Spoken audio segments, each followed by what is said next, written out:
दार्शनिक सम्मेलन world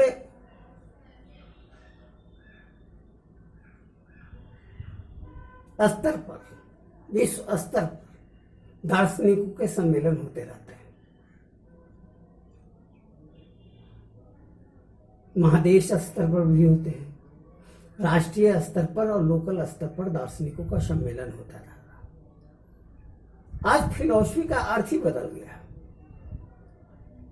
philosophy सतत 2500-2600 साल से नितांत स्तर गिरता जा रहा है। 2500 साल पहले जब प्राचीन सभ्यताएं थी, सिंधु, मिस्र, मेसोपोटामिया, चाइना, इन प्राचीन सभ्यताओं में दर्शन का संबंध अखंडता की अनुभूति से था। अखंडता की अनुभूति महत्वपूर्ण विषय था, व्यक्ति का कोई संबंध उससे नहीं था। विज्ञान के रूप में वो स्थापित था और बड़ी संख्या में, हजारों की संख्या में लोग अखंडता को प्राप्त कर लेते थे और वो सब मिलकर के सम्मिलित रूप से उसको अंतःविज्ञान को व्यक्त करने की कोशिश करते थे, जो सिंधु सभ्यता और मिस्र, मेसोपोटामिया में आपको नजर आता है। आज विषय बदल गया। आज साहित्यकारों और कुछ विचारकों के विचार को परंपरागत रूप से ढोना और उसे मंच पर व्यक्त कर देना दर्शन का विषय हो गया। एक भी व्यक्ति अखंडता की अनुभूति लक्ष्य नहीं रखे हुए है जो दर्शन के क्षेत्र में आज काम कर रहा है। दर्शन लोग पढ़ते हैं, पढ़ाते हैं, पेशा है उनका। अनुभूति को प्राप्त करना लक्ष्य नहीं है और यह सबसे दुखद बात है। आज अखंडता की अनुभूति दर्शन का विषय है, कोई कहने वाला नहीं।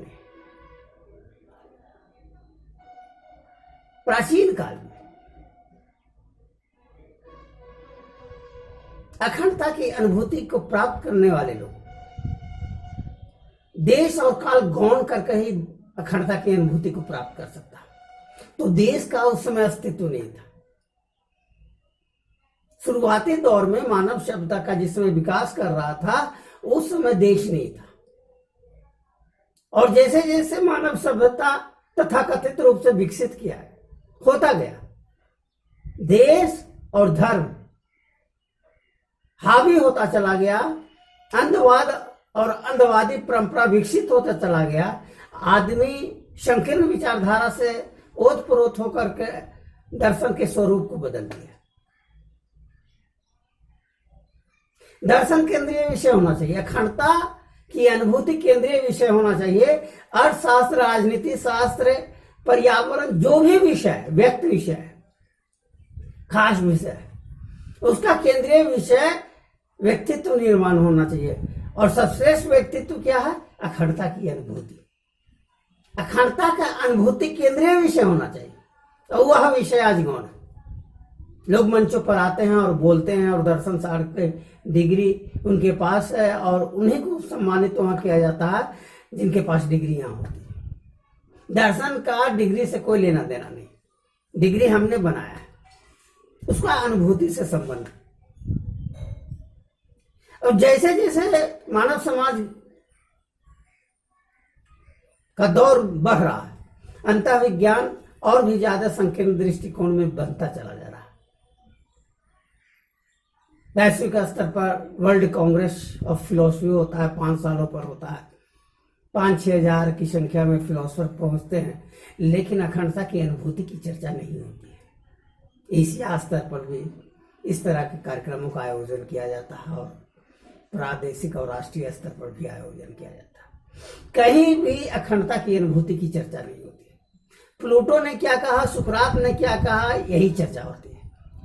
अखंडता की अनुभूति की चर्चा नहीं होती। बुद्ध और महावीर ने क्या कहा, ईसा और मोहम्मद ने क्या क्या, इसकी चर्चा होती है। अखंडता की अनुभूति की चर्चा नहीं होती। रैदास और कबीरदास ने क्या कहा, इसकी चर्चा होती है और अखंडता की अनुभूति की चर्चा नहीं होती। क्योंकि अखंडता की चर्चा इसलिए गौण होते चले गए क्योंकि वह विषय कि जो परिस्थिति थी, बनने का जो विषय था, वह गौण होता चला गया। आज हम पैदा होते हैं बचपन में, और बचपन से ही वर्तमान परिस्थिति से हम ओतप्रोत होने लगते हैं। हम बैंक के बारे में जानते हैं, ABCD के बारे में जानते हैं, सारे विषयों के बारे में जानते हैं, व्यक्त विषयों के बारे में जानते हैं, और जीवन शैली हमारी जटिल होते जा रही है। आज भोजन, वस्त्र और आवास के दलदल में हम घिरते चले जा रहे हैं। प्राचीन काल में यह नहीं था। भौतिक विज्ञान के साथ साथ रोटी, कपड़ा और मकान गूढ़ विषय होता चला गया। मुश्किल है इन साधनों को जुटाना, क्योंकि आज हम अनुशासन के दायरे में बंध गए, कैसे खाना चाहिए, कैसे पीना चाहिए। और प्राचीन काल में जंगल से फल फूल मिल जाता था, प्राकृतिक जल स्रोतों से पानी की व्यवस्था हो जाती थी, छप्पर बना करके पेड़ के नीचे, गुफाओं के नीचे लोग रह लेते थे, और खाली समय में अंतर्विज्ञान के बारे में जीनियस लोग सोचते थे। आज वो विषय नहीं है। आज हम युवा होते होते इतने संक्रमित हो जाते हैं, इतने संस्कारित हो जाते हैं व्यक्त विषयों के ताना बाना में, कि अंतर्विज्ञान हमारा गौण विषय हो जाता है। अंतर्विज्ञान शरीर के मूर्तापूर्ण सुरक्षा के बीच हम ग्रहण नहीं कर सकते। अखंडता की अनुभूति हम मूर्तापूर्ण सुरक्षा के बीच में नहीं ग्रहण कर सकते। उसके लिए स्वतंत्र वातावरण चाहिए। अभी खाए और अगला भोजन कैसे मिलेगा, उसके बारे में ज्यादा गंभीर होकर के सोचने की जरूरत नहीं। लेकिन आज जो फिलोसफर, वह जीवन शैली को सुरक्षित रखना चाहते हैं, सुरक्षा के बीच दर्शन को समझना चाहते हैं। उस शब्दों को पढ़ते हैं और लगता है कि हम अंतर्विज्ञान की ओर जा रहे हैं। अंतर्विज्ञान तो उनका विषय ही नहीं है। हम फिलोसफर बन रहे हैं, यह दिमाग में घर करता जा रहा है। अखंडता की अनुभूति को प्राप्त करना उनका लक्ष्य नहीं है, और यह सबसे दुखद स्थिति है।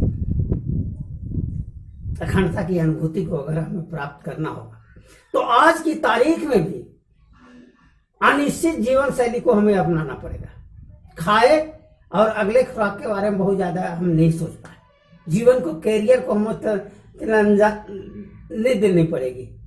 पारिवारिक और सामाजिक व्यवस्था का जो गूढ़ व्यवस्था है, उस व्यवस्था से अपने आप को अलग थलग रहना पड़ेगा, इसी व्यवस्था में रहते हुए, और तभी हम अखंडता की ओर बढ़ सकते हैं।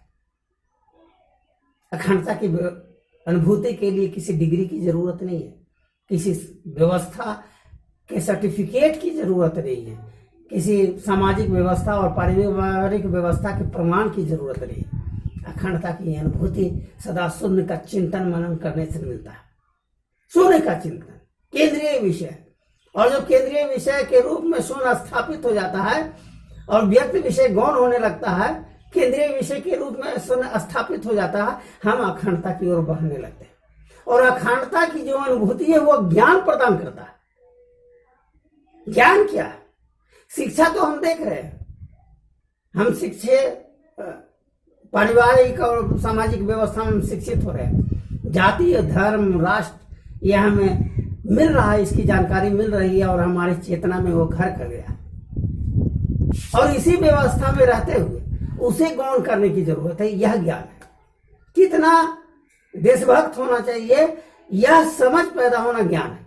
कितना जातिवादी होना चाहिए, यह ज्ञान है। और कितना धार्मिक होना चाहिए, यह ज्ञान है। लेकिन हम धार्मिक मूर्खता में फंस जाएं, यह शिक्षा का दोष है। हम राष्ट्रवाद की उग्र राष्ट्रीयता में बढ़ जाए, बंध जाए, यह शिक्षा प्रणाली का दोष है। हम गूढ़ पारिवारिक व्यवस्था में रच बस जाए, हम गूढ़ सामाजिक व्यवस्था में रच बस जाए, यह शिक्षा प्रणाली का दोष है। हम शिक्षित होते हैं लेकिन ज्ञानी नहीं बन पाते हैं। ज्ञानता के लिए हमें शून्य को केंद्रीय विषय